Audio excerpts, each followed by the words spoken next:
Hi, and welcome to She's the Boss, the show that is all about female founders and women doing incredible things in business. Now, today I am incredibly excited because my guest is Tori Archbold. Now, Tori is the founder and director of Powerful Steps and the Business Attraction Program, which I'll be getting her to tell me a little bit about.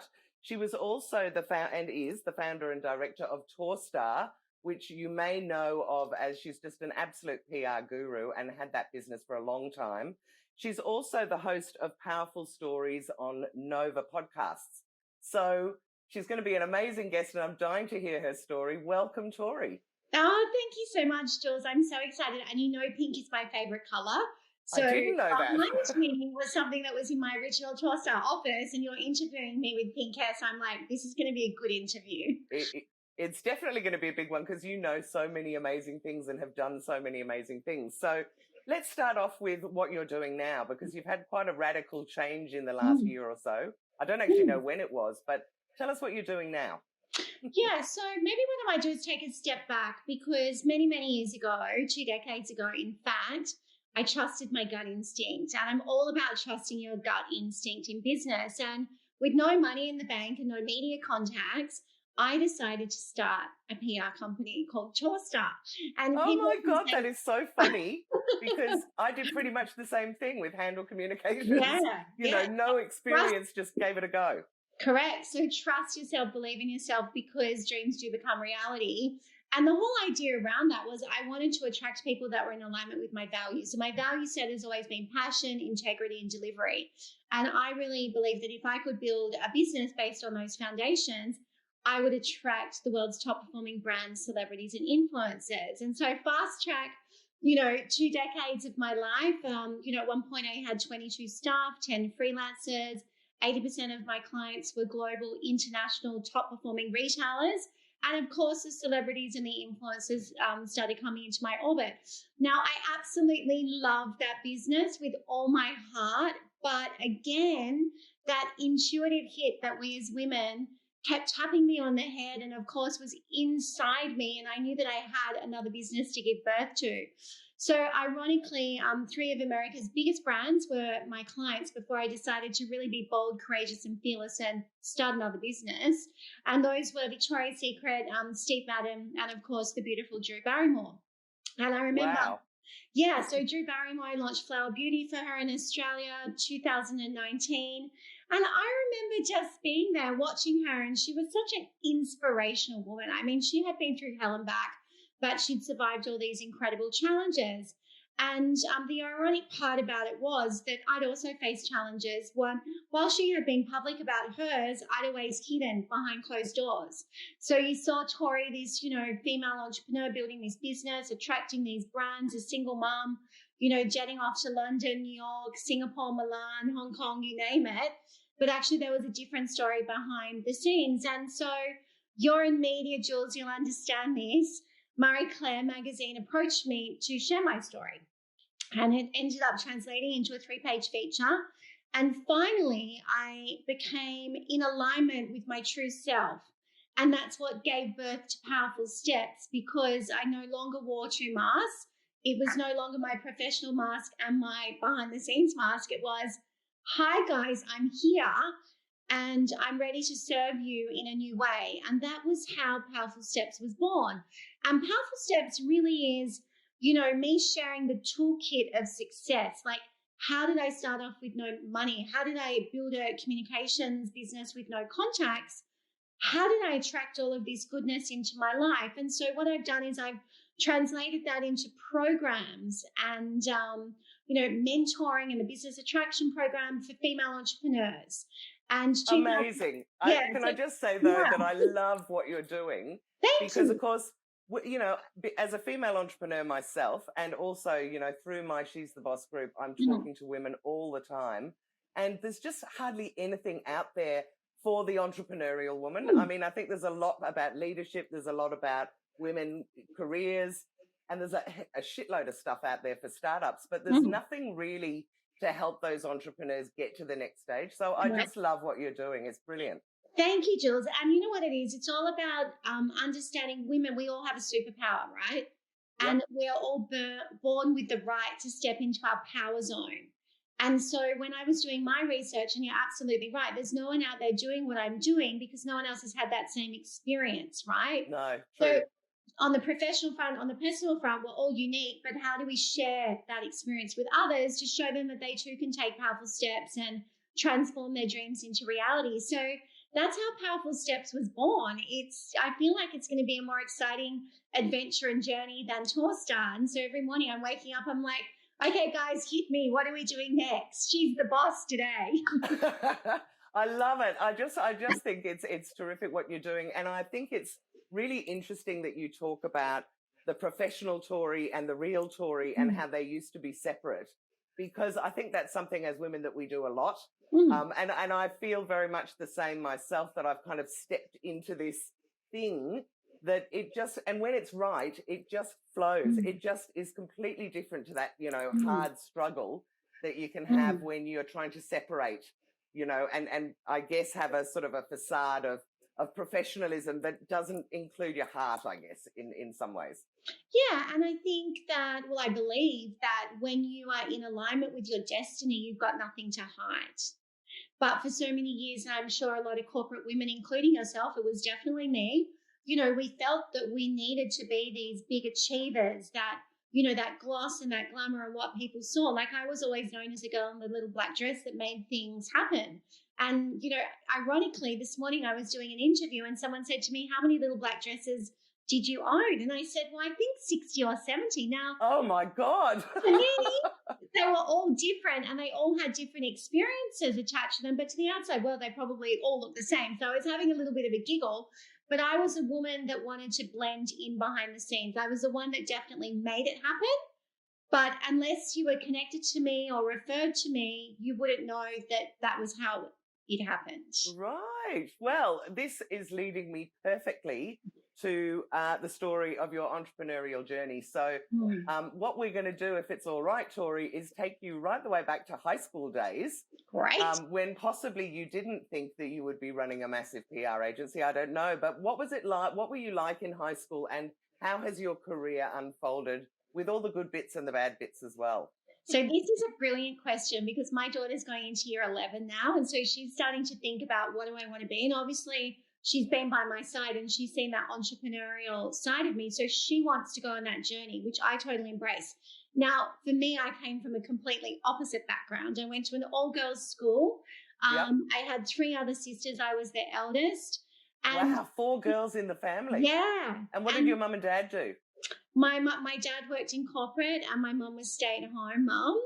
And, Right. we had a dog and, to the outside world, of course, all this looks perfect. But the expectation was at 24, if I could earn $30,000 and, get some kind of job and marry well, that was going to be my life. But I never, ever, even when I was doing my HSC, it was never, oh, what am I going to do? How's this going to work, right?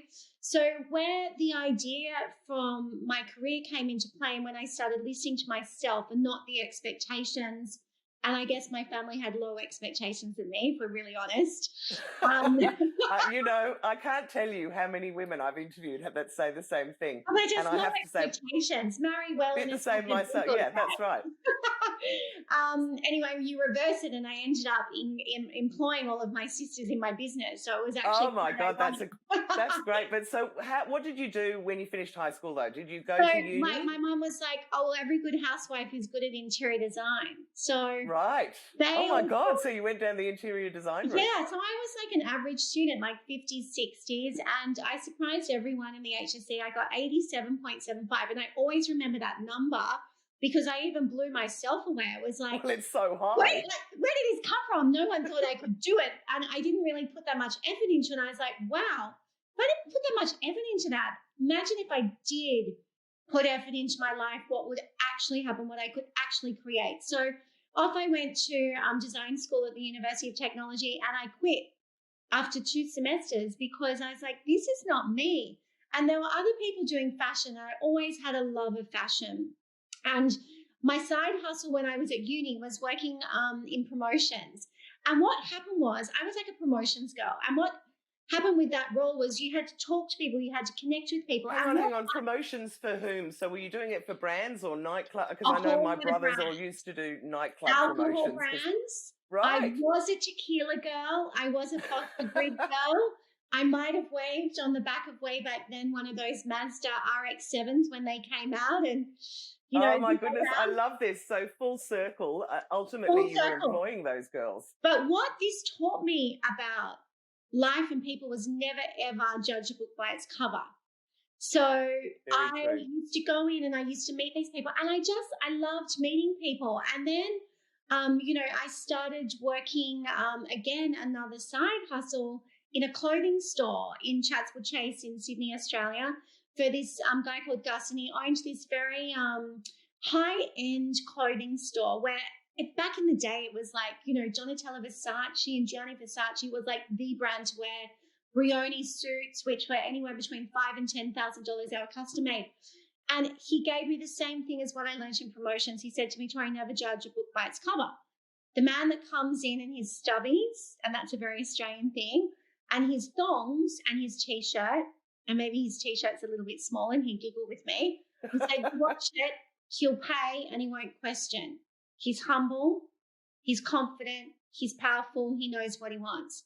He said, Tori, yeah, just I just have to say that because it is so true, and really you should be I think the rule of thumb is treat everyone as you would like to be treated, which we all know in hindsight, but it's that great Julia Roberts kind of Pretty Woman story, isn't it? When she walks and then into I the have store. these other guys come in and he goes, watch this. They'll be the ones that are decked out in everything. They have the Gucci loafers on and their credit card will bounce. And so he kind of took me under his wing. And while I was doing the promotions and meeting what I would say like everyday people, and then I was, you know, he gave me all these Versace clothes to wear and Anouar Blue Marine clothes to wear. And I really started understanding fashion, but I also started understanding people and dynamics. And so I went across to London in the working holiday visa, and that really was, why London? What provoked you to decide that you wanted to get overseas? Who got a job in a top advertising agency. And of course, this is the funny part of it. I was almost 24. So at this point, I'm supposed to be married.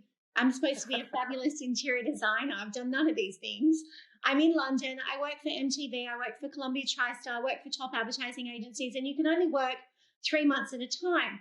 But where the game-changing moment for me was when I got a job at MTV/Viacom, which was the biggest media entertainment company in the world at the time. And I worked under this lady called Susan Brazier, and she came from Pepsi Cola. Now, she knew her stuff, and she had a company called Freud Communications. Oh, my God, that's Emma Freud, is it? I think it's her mother, but we worked with a guy called Chris Tikier, who was an exemplary, publicist and production guy. And I think he ended up marrying someone in TV or production as well. But he was brought in to launch MTV in the Middle East with us.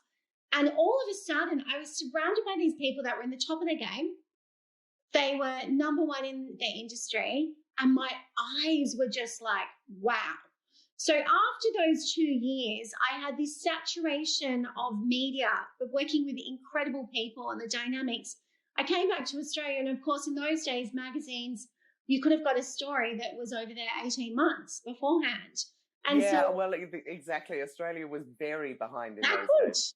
There was no Google, there was, no Daily Mail or whatever else to get that source of entertainment. So I very quickly discovered that there was a gap in the market. And with my love of fashion, my love of entertainment, beauty and lifestyle, I thought, why don't I create a business around what I'm passionate about? So at that stage, did you know anyone in PR? I mean, was there something that had made you think I could do this? Or it was just slowly bubbling around and it just sort of all came together? I had worked under this, marketing director of Viacom who had hired the best PR agency in the world in Freud Communications at the time. What I learned from them, and this is what I say to everyone, like listen, evolve, learn, whatever you do, suck all up that information up. Yep, right? Just it's the best way to learn. Like, who cares about being an interior designer? Like, learn from the people you surround yourself with. And from that, I grew a great passion for communication. Now, my first client with Torstar was David Jones. I launched Megan Gale as the face of David Jones. And to Oh win my that, giddy aunt. Are you serious? That was your first job? my first for Toaster, yes. And I was a one-man Wow. band. I was living in a one-bedroom apartment in Paddington, of course, struggling to pay the rent. But they said to me, to get the job, you need to write a press release.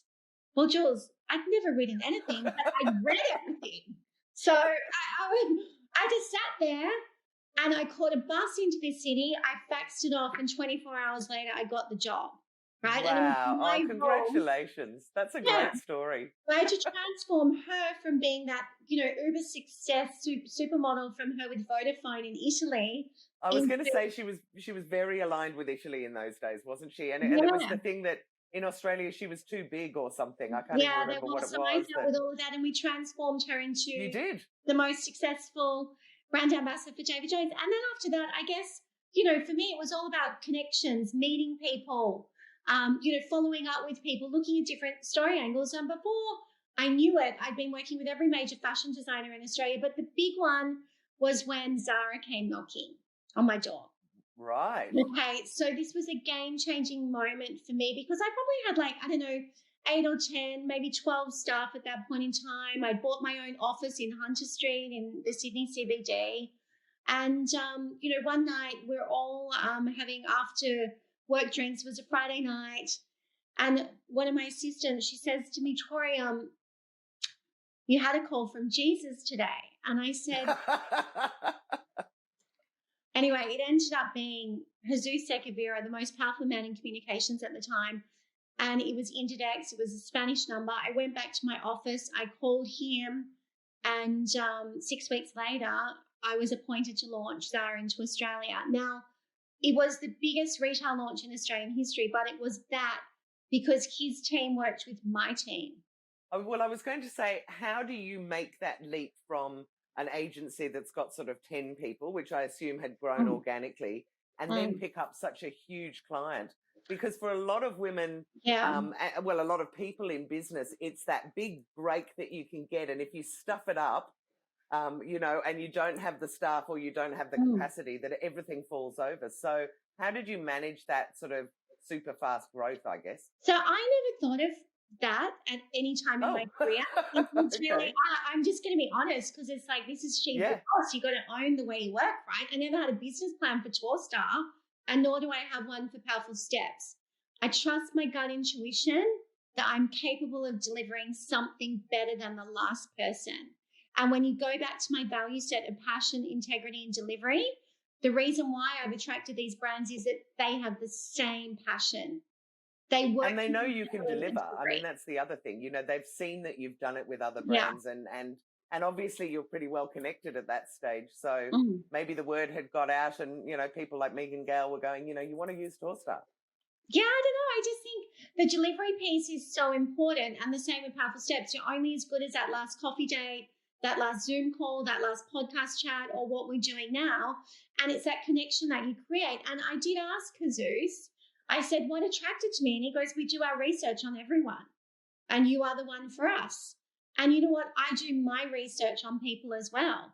And my passion, because at that point, I built this global business. I'd been to so many Zara stores around the world. I'd shopped in it. I'd experienced it. And for me, I was passionate about bringing it to Australia. They were passionate, right? But we all worked with integrity. We all wanted it to be amazing. But most importantly, they wanted the experience for every single person that walked in that door to be equal to the next person that came in after them. Now, that's always been my philosophy as well, right? Give equally, give the same experience, but make it better each and every time. And Jesus, he was an incredible man, because I remember, there are all these global TV crews that had flown in and they wanted to interview him. And there's a hustle and bustle, and they did $1 million. Sorry, now let me just interrupt you, because I don't know this man at all. Is he Australian? No, he's from Spain. Okay. Yeah, and I believe now. Sorry, I'm showing my lack of knowledge around fashion. Index, family business, #1 most powerful retail brand in the world. So he was one of the trusted ones that worked with the family. But what I love about him is he had the same values as the family, right? Yep. And while we were launching them, there's people, going around trying on clothes and all the rest of it. I said to him, can you please do these interviews for CNN and CNBC? And he said to me, Tori, look around you. And I looked around me. He goes, look at the magic we are creating. Now, he goes, I can't possibly do the interview. And of course, I'm hired as a publicist. And I think to myself, why not? Oh, no. But When a client says, no, I won't do the interview, you go, shit. So what did you do? No, he goes, look around you. And guess what he was doing? He was behind the counter. He was serving people and he was packing their purchases into the bags and he was giving them the experience. And he goes, I cannot step away from this experience. Wow, what an amazing guy. I mean, and I've taken that with me just the ways I took Gus from Barrymore, never judge a book by its cover, right? Yep. And I then take what Jesus Guevara said to me. He goes, look around me. It's about the experience. You meet these incredible people on your journey. Now, you might only have short periods of time with them, but they have great impact on your life. Great impact on your life. So that's, I managed to meet so many exceptional people through Torstar. And that's how my business grew. So let's go into a little bit of the story of Torstar. So your first client was, what did you say it was? David Jones. David Jones. And then you suddenly, a few years later, pick up Zara. What happened in between that? And can you tell me some of the stories of doing PR for some of these celebs and, I don't know, good things and bad things? Brands. In fact, let's start with Drew Barrymore and your fantastic post on LinkedIn. For any of you that want to go and look up Tori on LinkedIn, it starts off with something like, I gave up PR because of Drew Barrymore. So tell us that story. Well, I'm sure she's having a secret giggle about that because the way that all came around was it's about the power of connection. So the way I've actually built my business is I have 3 coffee dates a week. And Jules, you and I have had a coffee date, right? So all my career, the way I built my business and my network is I have a coffee with someone in my, in my tribe, my network. Yep. Someone I want to partner with and someone outside my comfort zone. Now, little did I know one of my coffee dates in LA, and I spent a lot of time in America over the last decade, was with Drew Barrymore's best friend. So she had this really cool agency. We were forming a partnership to do referrals backwards and forwards because, of course, as we know, partnerships and referrals grow your business. And absolutely. So I get this email from her, my friend's launching a beauty brand, looking to launch a beauty brand in Australia. Would you be interested? And I loved Ash. I thought she was cool. She was an exceptional operator. Didn't even question who it was. I was like, if it's a client of yours, it's in alignment with my value set, happy to help.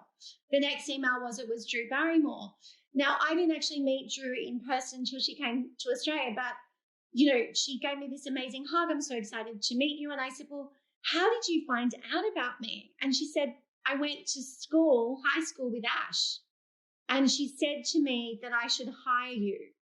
So it's that whole power of connection, making time to meet and connect with other people that lead to opportunities with people, like Drew and many other people that I've worked with. But we had 4 days together in Australia and, her whole dream and ambition was she wanted this talk show.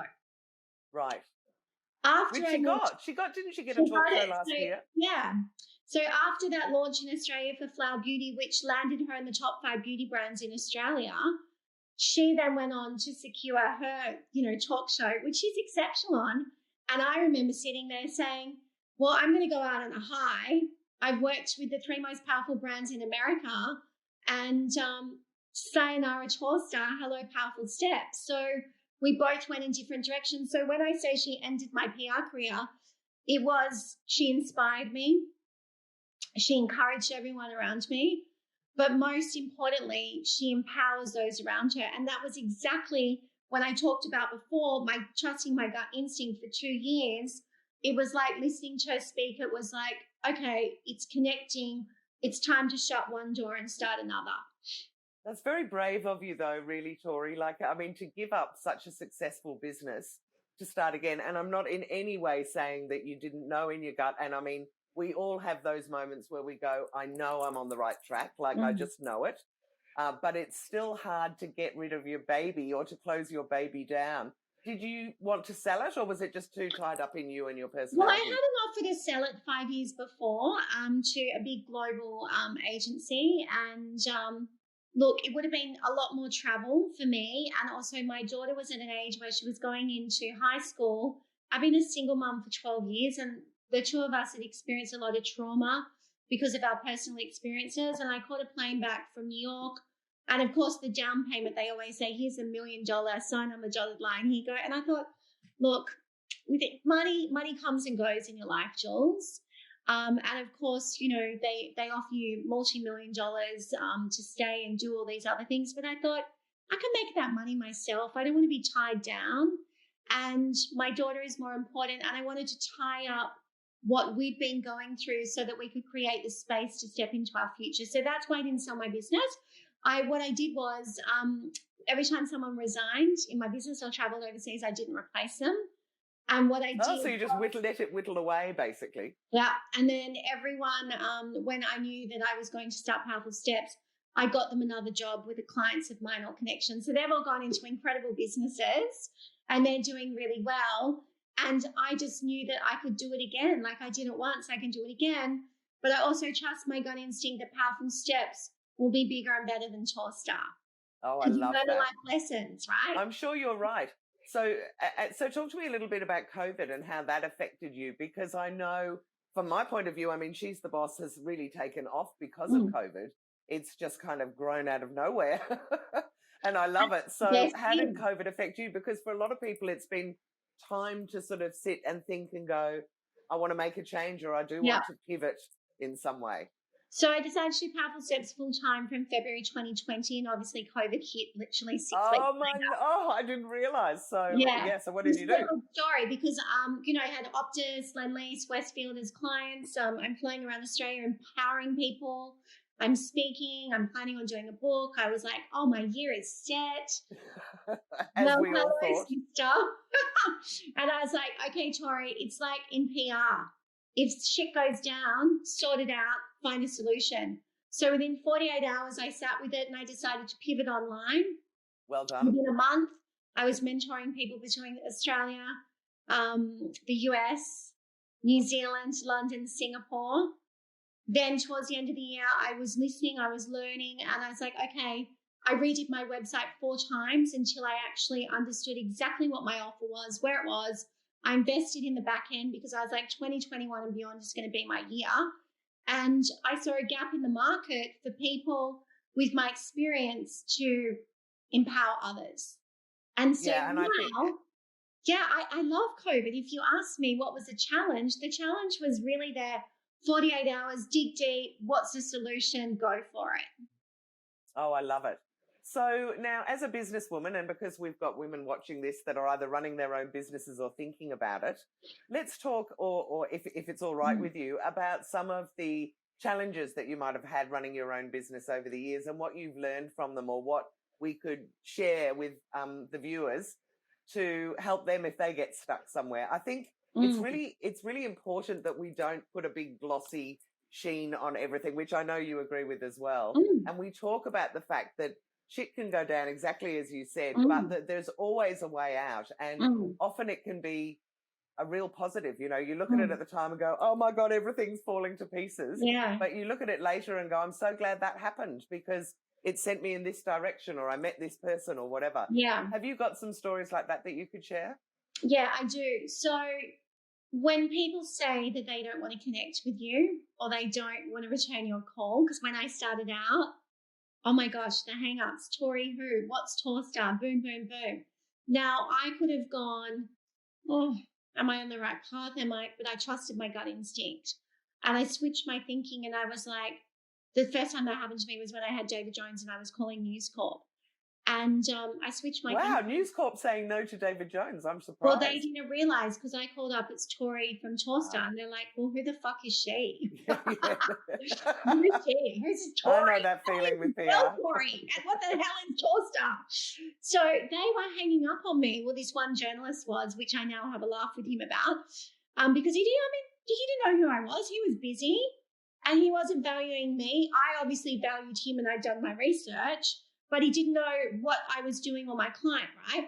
So I switched my thinking because the second time he hung up on me, I was like, I'm not calling a third time. I'm going to wait for him to call me, because I said to myself, I'm working with a powerful brand. David Jones was a number one retailer. We also had the biggest ad spend with News Corp. And So what you knew that they would be coming back. I knew they'd come back, and that's how it started. But I didn't take that from an ego hit. I took that of like, that's a really powerful connection now. I've got to make it work and I've got to deliver. So that was a challenge, because so many people say to me, what happens if people reject you? My second bit of advice on that is this. Throughout the years, my business has always been built on referral. Now, of course, sometimes you're not going to win that big client, or, so there might be politics behind the scene or whatever it is. Rather than going, oh my gosh, I didn't get that, guess what I do? I bless the opportunity, and I say to it, that opportunity is not meant for me. It's meant for that person to experience whatever it's meant to be, the positivity, the abundance, or the life lesson. But something better is always going to come in. I was going to say, as long as you think it's actually made room for something else to happen. It has. And that's how every time I got a much bigger client, it was because I was like, I'm waiting for the big guns to come in here, Julie. That's what it is, right? Yep. Now, the other challenge that so many people, and I'm sure so many people will relate to this, was your identity as a businesswoman. Who do people see you as, right? So I was always Tori from Torstar in the little black dress, making the magic happen. Now, for women coming out of corporate and starting a new business, or someone who's got a business idea and they have to put themselves out there, what does that look like? So for me, there was like a rule in media, and you will know this coming from media and PR, you don't interview the publicist. I know. Try having a business called Handle Your Own PR and trying to get publicity for it. It was never easy. Why would we interview? Look at your story. Look at what you have to offer. Look at your message. So my biggest thing was my losing that identity and credibility that I had built up for 2 decades with Torstar, and actually seeing people transform it into powerful steps of brand. Right? Yep, so my biggest brand equity was my history and what I've managed to achieve in that agency, but my power now is in the brand that I've created. So when you introduced me, Shay, you introduced me first of all as Powerful Steps, Torstar second. Now flip that to a year ago, people would have said PR powerhouse Torstar. Yes, so absolutely. Transition, right? So now I'm always interviewed by the media. I'm seen as a thought leader, because I built that credibility. So how do you create that credibility? And yes, that can be challenging, but know your story, be in alignment with your values, your intent, and your purpose, because you can do that really quickly and you can translate it into a powerful business and personal brand. Yeah, perfect. True. And one of the things, I work with a lot of women as well, doing their own PR. But one of the things that I think that a lot of women have is that idea of, do I promote my business? Do I promote myself? And also we get all that advice about don't tie your business up with yourself, so that if you want to sell it later on, someone else can take it over. And probably the best advice I was ever given was promote yourself and your brand and let them both grow. And then if you decide to get rid of the brand, you've still got, some presence out there. You've got some profile. And the other thing that I often say to women, because we do feel bad about pushing ourselves out there, but what you can actually do is just promote your expertise, you know, what it is that you know, how you can help other people. Yeah. And when you say that to a woman and they go, oh, so it's not just me and my story, it's actually how I could help others, it makes it so much easier for them to promote their expertise. Do you find that as well? Yeah, and you absolutely nailed it.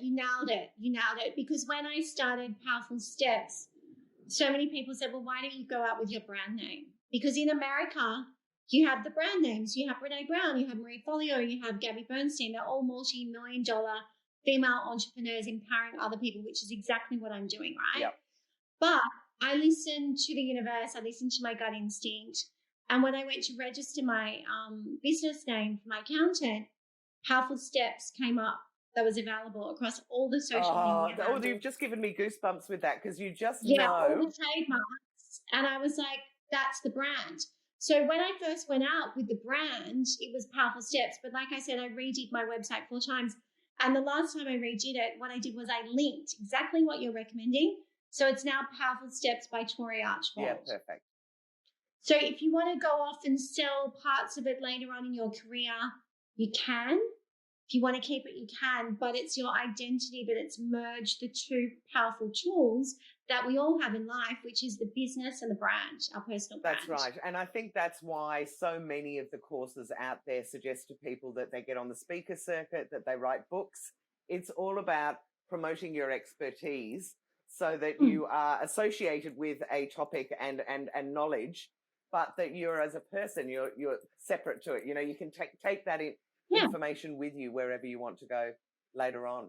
So what sort of women are you looking for or what sort of women are you working with in your course? And how has setting up an online course been for you? Because it's so different from what you were doing. I've loved every minute of it. So let's talk about the woman. So the woman is on my journey, and the woman has had a similar journey. But most importantly, the woman is inspired by the journey because I've taken the powerful steps to show them that if I can get there, so can they. So many people out there will be selling courses and saying, I'm going to deliver X, Y, and Z, but they've got no experience in what they're teaching. I know, there's so many. And in fact, there was a woman I was teaching last year who said, I said, why are you doing PR? And she said, because I'm a coach, and how many coaches are there out there? And I need to get that cut through. So that's where I guess PR and having a profile really helps. Yeah, but you know, who is the Powerful Steps woman? It's a woman that's learning to transform. Okay. So she's ready to transform. She's ready to vibrate higher. So she might be like, oh, I'm attracting opportunities at this level, but how do I get them at that level? So I teach them. They come in here and they leave up here. And my job is done when they're flying and they don't need me anymore. Oh, right? yes, that's the privilege. That's the best validation, that you're doing the right thing is when you're not needed anymore. Yeah. And so then a lot of corporate leaders will come in and they'll say, look, I've been in this company for 10 years. I'm really good at what I do. You know, my next step up is on a board, or, you know, want to lead a team. I want to have more of a global role, whatever that might be. But they're like, but they say, I'm not getting noticed. How do I transform the way people are viewing me? And so that's my woman as well. Look, my woman is a success already in her own right. She's confident in who she is, but she might be fearful about sharing that with the world. And I think you probably hit the nail on the head, because I think there's a lot of women like that who are brilliant. And you would know, we constantly come across these people and you go, you're blowing my mind. You are so amazing. And they go, really? Me? I don't think so. Yeah. You know, it's so funny. Yeah. So it's bringing that confidence out in them. So, you know, my woman has had success. She's also had failure. But she also knows when she invests in herself and she takes those powerful steps, she can do anything she wants. And are you... So if that sounds like you, come connect with me, because that's Jules what it's all about. Yeah, right? Absolutely. And are mainly the women that you're working with coming out of corporate, or are they business owners that have maybe had one business and want to, start another business or take their own business to another level? They're a mix of women, but they're strong women, and they're not afraid of change. Do you notice so it could be anyone. Do you notice a difference between the women that are coming from corporate compared to the sort of female entrepreneurs in terms of... More female entrepreneurs from the US want to work with me because they want to know how to get to that next level. In Australia, it's a lot of women because the landscape's changed. They want a work-life balance. Right. They want to be their own boss, AKA she's the boss. Yes. And so they're looking for that. Yeah, they're looking for that transition. So I'd say most of my Australian clients are transforming from one career move into another. And have you got a story you can tell us about someone that you've worked with? You don't have to name names, but just what's happened to them from doing your course? Oh, one of my favorites. Go on, tell us. Oh my gosh, her name's Erica King, and she will love that I'm sharing this story with you. She was runner-up to Janine Ellis for Chelsea Woman of the Year. Oh, wow. What's her business? So she's had many businesses. She's a female entrepreneur, and at one point she had 585 small businesses all around Australia. She was Australia's highest and most rewarded frequent flyer. And then she had burnout. And as a part of that process to refine herself, she decided that she was going to run 12 marathons in 12 months, which in itself is incredibly inspiring. So she started up this run club, and she was doing all of that. And then she was like, I need to take a step back again for me. So she found me through a masterclass that I did with Business Chick. She connected with me and she said to me, I want to start a sneaker business in COVID. And I would say to people, I love it. It's very random. It's not what we ended up doing. But I always say to people, well, tell me a bit about your life story. Write it down, because I want to make sure that if I'm giving my time and energy to mentor someone, that I'm giving them the best result ever. Anyway, she had this incredible, rich history of having life lessons and transforming them into opportunities, not only for herself, but other people. And so on the first call, I said to her, if you're going to do the sneaker business, I'm not sure that I can do it for you, because you're probably going to blow $1 million. You don't want to start off a fashion business in the middle of COVID. And I'm not passionate about fashion the way I was when I was doing Tulsa. So maybe I'm not your girl. But I said, I feel like I've got an idea that we can transform into a business for you. And all the life lessons that you've learned, you can teach to other small business owners. So guess what? Within 3 months, we built that business. It's called Life Lessons by Erica King. Great And name. she is just going to fly. And she says, this is my last hurrah in life. She's now, 50s, 60s. She's got the most incredible knowledge. So if you're a small business owner and you want to know the back end, the accountability, all the rest of it, she triples, quadruples profits. Amazing. So from a sneaker business to a mentoring business. That was my favorite. I love it because, and as you say, mentoring is so much easier to do. I mean, if you're going to get into products, there's a massive a cost associated with production as a startup, and you don't really know what's going to happen. So I just think the mentoring is a brilliant idea, and I really would encourage any women in corporate who, because I do come across a lot of women like that, and I'm sure you do, who are saying, I'm kind of lost, like I'm not really happy in my job, but I'm too scared to go out on my own, and I don't know what I could do if I was going to do it anyway. And I'm always saying to them, God, you've got all this great stuff in your head that you could share with other people. Yeah, so that's what we do with the Business Attraction Program. It's an 8-week program, and I curate it the way I curate a dinner party or like a runway show where you really have to get the right people in the front row. So it's, it's by application, and people have a discovery call with me, and I build the group based around everyone's skill set and the connections I know that they will all have. So you end up having 20 top performing females that are exactly those women that you're talking about, where they have an idea, and in the 8 weeks, that idea ends up transforming into a business. Oh, I love it. And then do you stay with them as they grow, or is your passion in helping them come up with the ideas, get it set up, move on to the next one? No. They all end up being in my mentoring or my mastermind. So yeah, it's an ongoing relationship. Like everyone, I'm so proud of everyone that went through the programs last year, and this year there'll be more of them. We all stay connected. That's about what I like doing. Oh, Tori, I'm so thrilled for you, because this is just a brilliant idea. It's so needed. And I think you're absolutely right. It's going to be huge. So congratulations for taking the lead and setting it up in February last year. My God, your timing is just exquisite. Thank you, Jules. Thank you. So, Tori, now, if anyone wants to get hold of you, what's the best way for them to do that? If they want to sign up about the course, or they just want to, get in contact with you and have one of those coffees? Coffee date. Join my coffee challenge, which is on powerfulsteps.com, and you can download how to build a powerful network, build connections, and most importantly, book in, step outside your comfort zone and book a coffee date with me. So I free my diary up, and everyone's so surprised. Someone listened to my Powerful Stories podcast the other day, and I had a coffee date with her, and she's just started up her own gin distillery company in Adelaide in South Australia. I said, how did you find me and book a coffee date? And she said, you said to have a coffee date at the end of your Powerful Stories podcast. I thought, I wonder if she's actually for real. And she said, I went into your diary, and she goes, you got all this free time. And I say, my time is about building relationships with people like you. So don't be afraid. Beautiful. Book a coffee date with me. That's how I build my business. It's how you'll build yours. You can follow me on Instagram, Powerful Steps, and connect with me on LinkedIn, Tori Archbold.